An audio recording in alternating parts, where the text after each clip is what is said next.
As you've probably guessed by now, Endless Dungeon has the bones of Dungeon of the Endless. However, instead of an underground facility on Auriga Prime, it's set in a dangerous space station where the core has seemingly gone rogue, trapping various passers-by and serving as a prison from which they can't leave. The player must escort the crystal bot and hopefully discover a means to escape. Another departure is the isometric overhead view and tactical shooting. You're limited to 3 players in a single team, each with unique abilities, weapons, and upgrades, and the environments are fully 3D. The result is more of a roguelike shooter, but one where planning your route, placing turrets, exploiting choke points, and managing resources is as important as painting the walls with the remnants of blobs, bots, blurs, and bugs. When solo Endless Dungeon involves selecting up to 2 heroes, with the 3rd slot eventually unlocked, and selecting a floor. As you start in the first zone, you need to open doors, each providing a set amount of science, food, and construction resources to discover a path for the crystal bot to reach the next zone.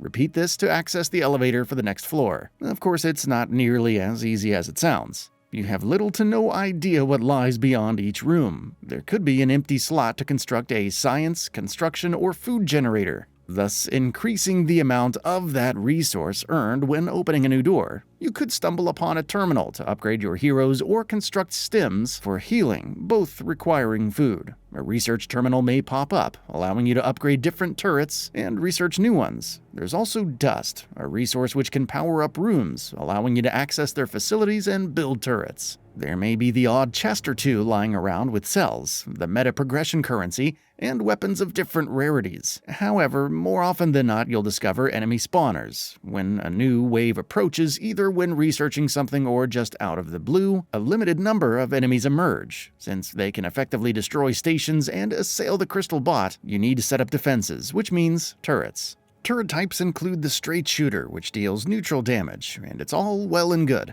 However, you'll want to exploit elemental weaknesses and construct specialized turrets that spew fire, electricity, and acid. Support turrets that improve the performance of others and your heroes. Shield turrets which increase the defense of heroes and turrets in a room, and more can further tip the scales in your favor. But in yet another twist of fate, resources are limited. You may need to enlist various kinds of turrets since certain floors can have more than one enemy type. As such, decisions must be made on which turret to research. Do you improve the flamer turret for more damage, or invest in a light turret to deal with the blur enemies that go invisible? It's impossible to have one of each elemental type for a turret by the time you reach the 3rd floor, but deciding what to min-max is the real challenge. Even the crystal bot can get upgrades, though you'll need to survive a harrowing journey to mine the necessary resources. Still, unlocking passives like one that slows enemies in the same room as the bot while reducing their defenses is pretty great. Whatever you decide to do, blowing too many resources on a single floor, let alone a zone, is a recipe for disaster, since they don't carry over to the next. It's a careful game of balance, examining the best coverage and elemental type for the job.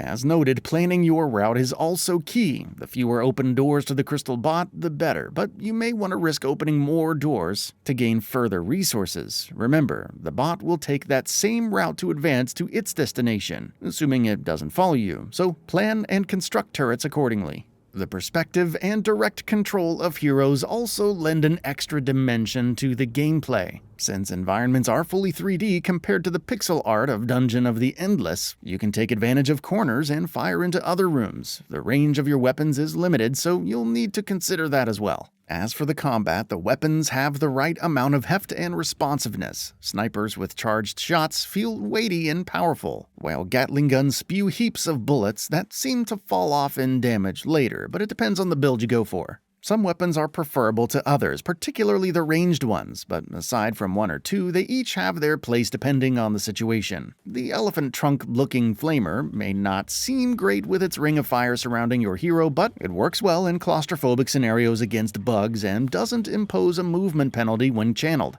Perhaps the only real issue with the loot is that it doesn't provide the same rush as obtaining a super rare or powerful item in other roguelikes. Higher rarities for existing weapons mean more damage and better stats, as opposed to any game-changing passives. When I obtained an endless quality gun, I expected it to be a big deal, but alas. The overall movement is solid, and each hero's abilities feel good to use. if unextraordinary in their functionality. At the very least, their playstyles are varied enough, whether it's Blaze's mines, Cardi's traps, or Sweeper's passive that improves turret fire rate. New heroes are unlocked as you progress further, and each has unique hero quests that will unlock passive upgrades, which can be slotted before a run.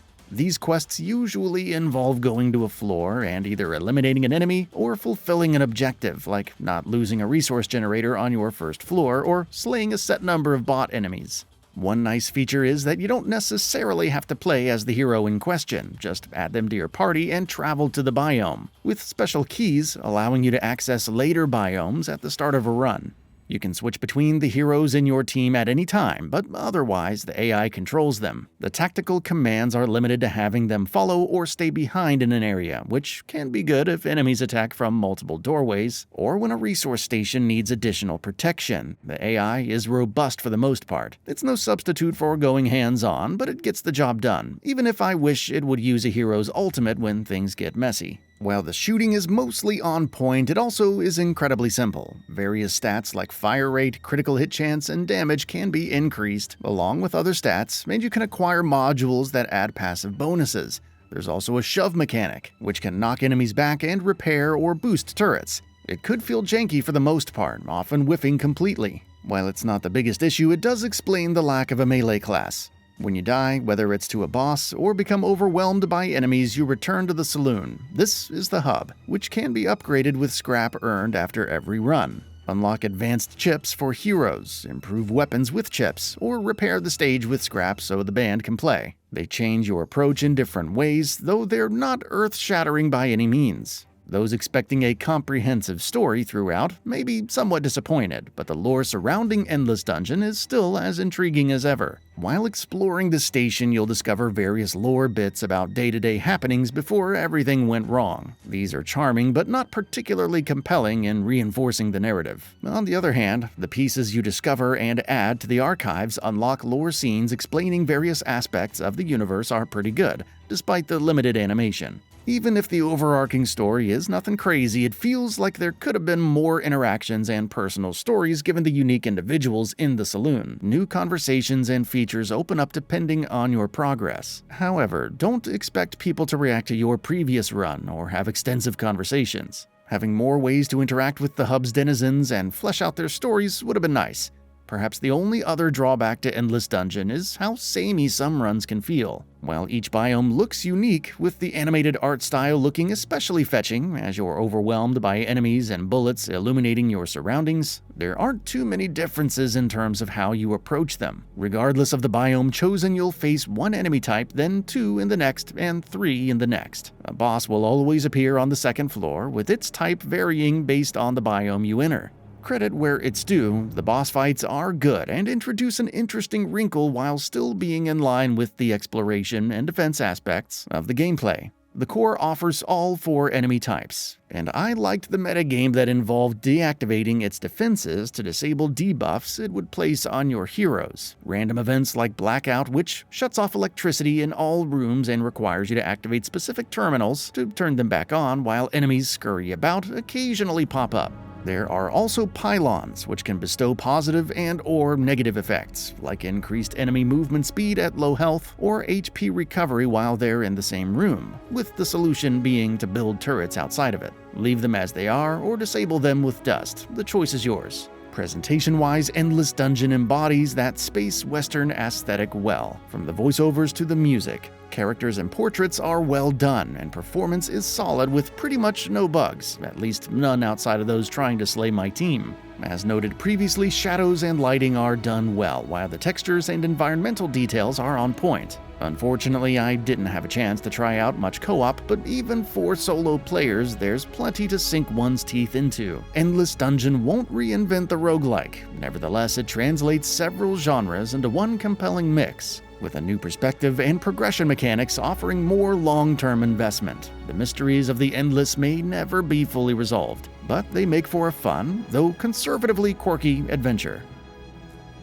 And that brings us to the end of the video. A quick request: we upload new videos every single day, and if you like what we're doing, please consider subscribing. It really helps us out. Also, don't forget to enable all notifications by clicking the bell icon so that you can receive daily video updates. Thanks for watching.